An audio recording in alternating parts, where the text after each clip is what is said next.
J'espère que vous allez bien, j'espère que vous vous portez bien. Nous venons de confirmer une information importante au cours de nos investigations. C'est historique. Je pense que c'est historique. Il faut le dire, je ne pense pas, c'est la vérité, c'est historique.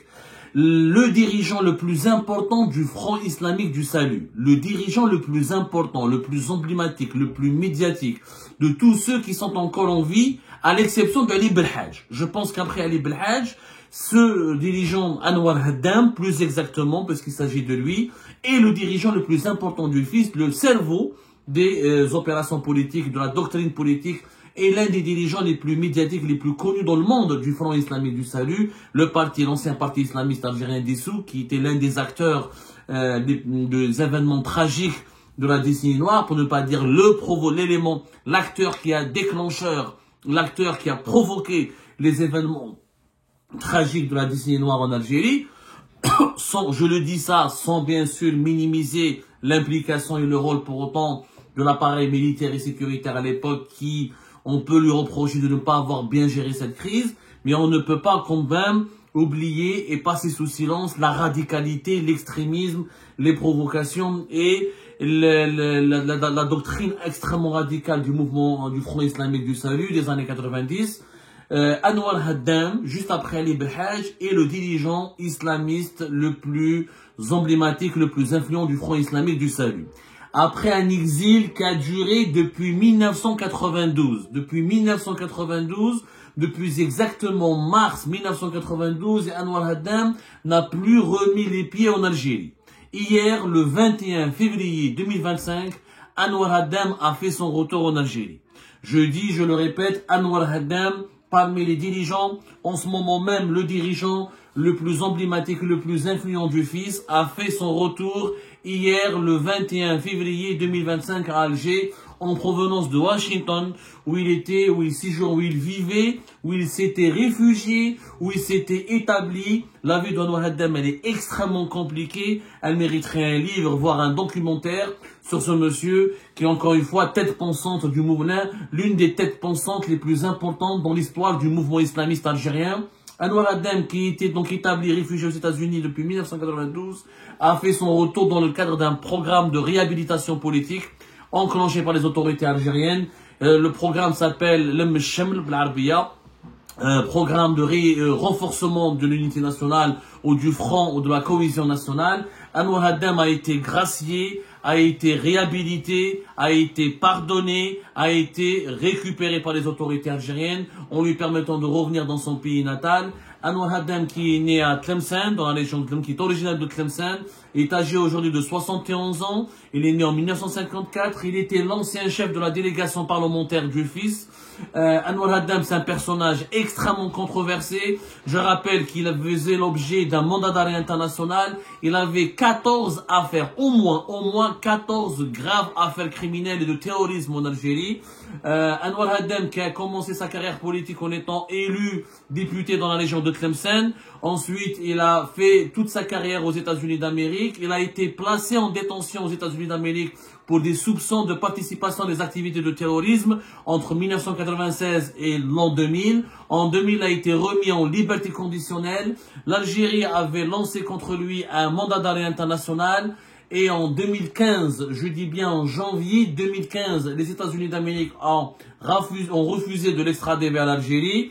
Et il avait d'ailleurs à l'époque, Anwar Haddam lui-même annoncé dans un communiqué sans non-extradition, il avait expliqué. Il avait déposé une demande d'asile politique dès 1993 aux États-Unis d'Amérique. Son statut juridique est extrêmement complexe et compliqué. Pour être tout à fait vrai avec vous, je ne sais pas s'il a obtenu le refuge politique ou pas. Il l'aurait demandé, mais aucune information sérieuse, confirmée ou recoupée nous permet d'affirmer à ce jour qu'il a eu le statut de réfugié politique.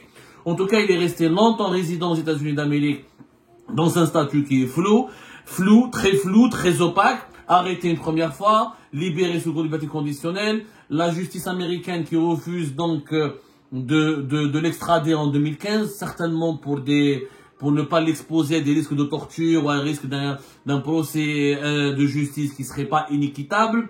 Anwar Haddam a parlé à l'époque dans un communiqué d'une décision de la justice américaine après plus de deux décennies de souffrance depuis le dépôt de ma demande d'asile politique.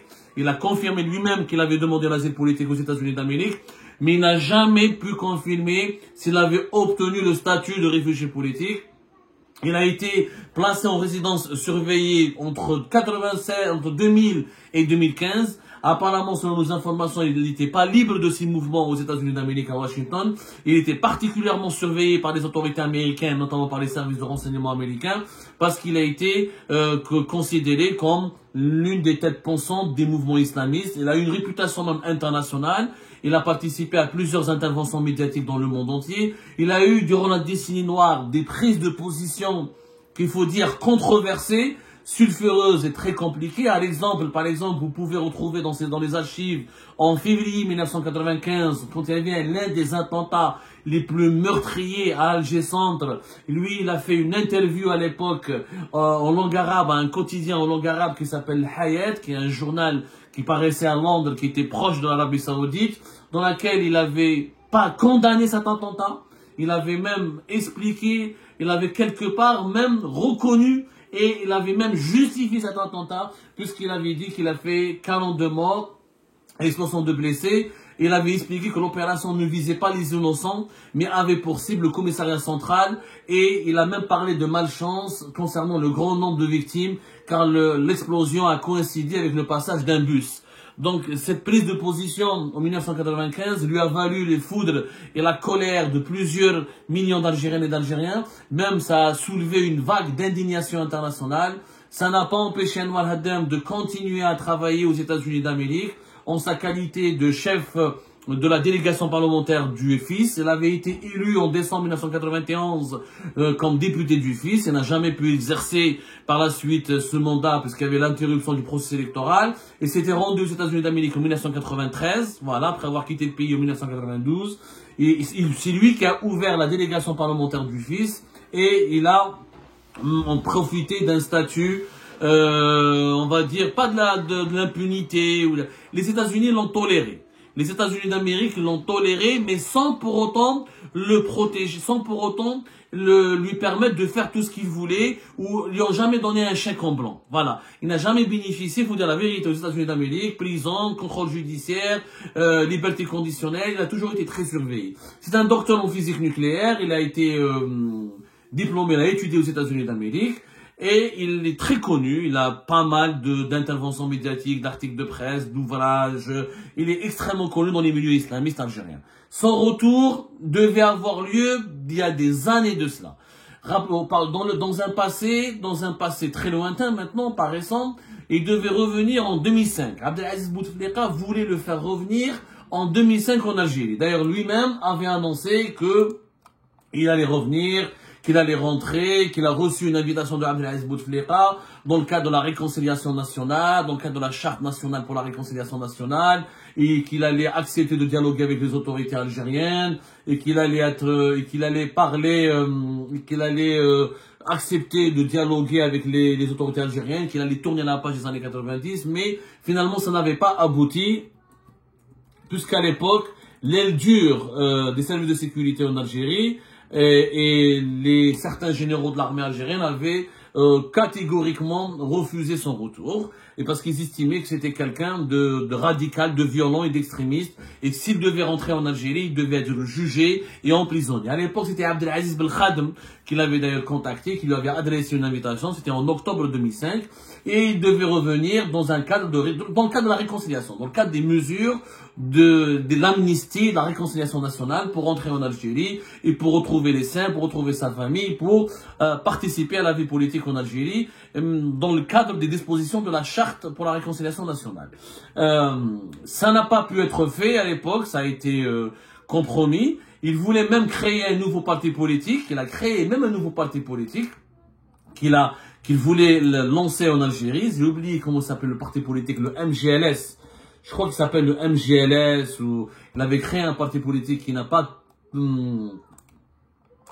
tardé, qui n'a pas pu vraiment activer sur le terrain, qui n'a pas eu, qui n'a pas eu la même aura, ni le même prestige que le fils des années 90.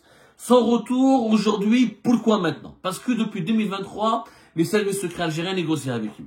Et qu'aujourd'hui, avec Nasser Djen à la tête de la DGSI et le général Sadr à la tête de la DDSE, il y a eu une approche extrêmement approfondie avec Anwar Haddam et qu'à 71 ans, il y a eu un accord qui a été conclu clairement entre Anwar Haddam et les services secrets algériens dans le cadre de cette politique de l'Emshem, dans ce cadre de ce programme de la réhabilitation de certaines personnalités politiques classées comme terroristes ou classées comme subversives ou classées comme ennemis du pouvoir algérien de par leurs engagements politiques ou leurs opinions politiques ou leurs activités politiques jugées subversives et dangereuses pour la stabilité et l'unité nationale. Bon, Anwar Haddam, c'est un ancien du fils.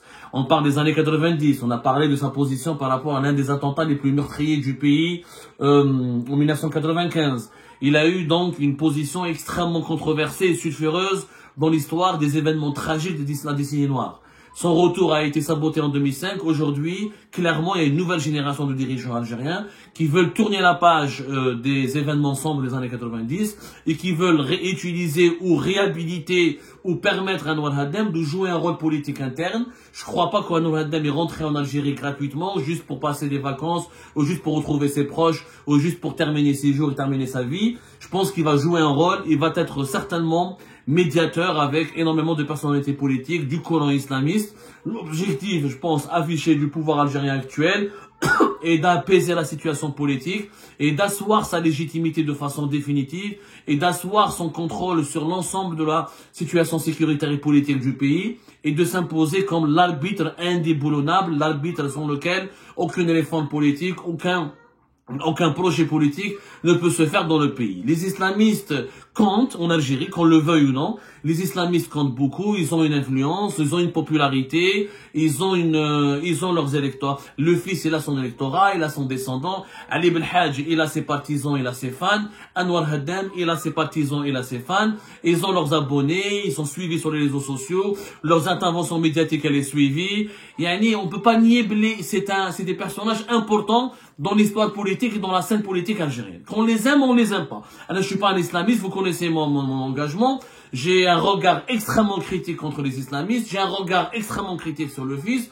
Et peut-être, je suis peut-être même pas favorable à leur retour. Mais force est de constater que si on veut assurer la cohésion nationale, assurer le front interne du pays, si on veut renforcer les rangs de l'Algérie, si on veut éviter des divisions internes, si on veut éviter la zizanie, si on veut éviter les troubles politiques internes, on est obligé de lancer un dialogue. Et le dialogue doit se faire avec toutes les composantes de la scène politique algérienne. Le dialogue doit se faire avec toutes les sensibilités, toutes les tendances, y compris les tendances les plus radicales et les plus extrémistes. Ça reste, Anwar Haddam reste un Algérien. Qu'on le traite de terroriste, qu'on le traite d'extrémiste, qu'on le traite d'homme violent, qu'on le traite, parce que lui, après, il a des explications. Lui, il se défend. Anwar Haddam s'est toujours défendu. Il dit que non, mes propos ont été mal interprétés, détournés, manipulés. Je n'ai jamais été favorable à la violence. Je n'ai jamais cautionné les attentats terroristes. Lui, il a une autre version des faits. Peut-être qu'on devrait l'interviewer un jour. Peut-être qu'on devrait lui parler un jour. Peut-être qu'on devrait effectivement lui demander des explications pour transmettre toutes ces informations à la mémoire collective de l'Algérie. À un moment donné, la population algérienne doit pouvoir accéder et faire son propre récit, pour écrire son propre histoire, pour s'approprier de cette propre histoire en accédant aux témoignages les plus cruciaux et les plus sensibles des acteurs eux-mêmes clés des événements des années 90. Aujourd'hui, l'Algérie de 2025 n'est plus l'Algérie de 1995. Elle a changé. Il y a d'autres défis, il y a d'autres menaces. Les menaces sont davantage extérieures par rapport à notre environnement géopolitique immédiat, le Sahel, la Libye, le problème avec le Maroc et le Sahara occidental, le bassin méditerranéen. On voit qu'il y a des défis qui sont énormes, les menaces qui viennent du Proche-Orient, l'effondrement de la Syrie, la naissance d'une nouvelle Syrie. Même en Syrie, on a bien vu en Syrie, des anciens de Daesh et des anciens d'Al-Qaïda sont revenus au pouvoir, ont été installés au pouvoir, ils commandent le pays, et ça se passe plus ou moins bien jusqu'à maintenant. C'est-à-dire que la réhabilitation d'hommes politiques ou de personnalités politiques extrémistes, elle paraît inévitable dans certains moments clés de l'histoire d'un pays. L'Algérie traverse un moment clé, elle a besoin elle se sent en insécurité par rapport à son environnement immédiat et elle se sent dans l'obligation de se protéger, de se mettre à l'abri et sans une cohésion nationale forte, sans une unité nationale préservée, elle ne peut pas aller de l'avant. Moi, je suis d'accord sur ce programme. Sauf que je ne comprends pas pourquoi on dit oui à Anwar Haddam, pourquoi on réhabilite Anwar Haddam, pourquoi on accepte le retour d'Anwar Haddam, alors que des journalistes comme Abdou Sammar, des hyperactivistes, des youtubeurs, des personnalités politiques qui ne sont pas du courant islamiste. Parce que moi, ce que je remarque, c'est que le programme, le Mesham, il profite davantage aux éléments de l'ancien fils, au Coran islamiste. On a l'impression qu'il a été taillé sur mesure que pour eux. Mais est-ce que l'Algérie devrait réhabiliter aussi, ne devrait-elle pas réhabiliter plutôt d'autres personnalités politiques qui sont, c'est du Coran laïque, c'est des journalistes. Moi, par exemple, je ne comprends pas pourquoi Algérie parte et Abdou Sammar ne peuvent pas exercer leur métier en Algérie. On n'a pas cautionné les attentats. On n'a pas eu des positions extrémistes. On n'a pas été des acteurs de la décennie noire, on a été des victimes de la décennie noire. Au contraire, on a été des victimes de la décennie noire. Je le dis, je le répète 3 fois. On a été des victimes de la décennie noire. On a perdu notre enfance. On est resté dans notre pays. On a créé des médias indépendants. On s'est lancé dans le journalisme indépendant et d'investigation. On a révélé des affaires de corruption. On a révélé des affaires d'intérêt public. On a contribué à des dynamiques de changement depuis 2019. On a fait tomber des grosses têtes. On a même défendu notre pays dans certaines situations géopolitiques très compliquées. Et malgré cela,